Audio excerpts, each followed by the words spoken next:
Hello, I'm Buddy, General Manager of Toyota Santa Fe, and what we would like to do is bring you this opportunity to learn more about the vehicle that you purchased. We find that a lot of customers don't know everything they want to know about it.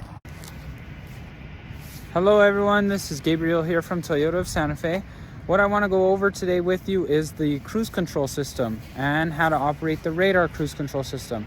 One of the most frequently asked questions that I get from my customer is how to turn off the radar cruise control and actually how to use the cruise control system properly.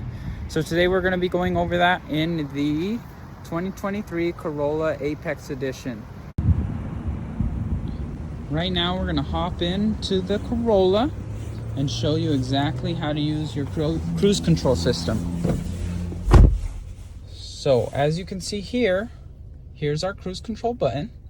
And any Toyota that has Safety Sense 2.0 will have radar cruise control. This is how we get to our desired speed. We'll press the cruise control button and press set.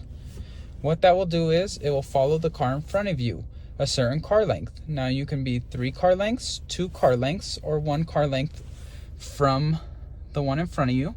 And those lines will pop up here when your cruise control is set. And then you can press this to be 3, 2, or 1 car length away. Some people do not like the radar cruise control system, and the way you can change that to be just regular cruise control, what you're used to, is hold this button in for 3 seconds.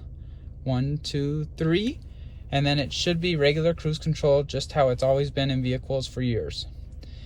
That's all I have for today, and if you have any more comments or anything like that, please feel free to put them in the comment section on what video you would like next. And don't forget to like and subscribe. See you next time. Bye. And we offer this for you because you have a buddy in the business.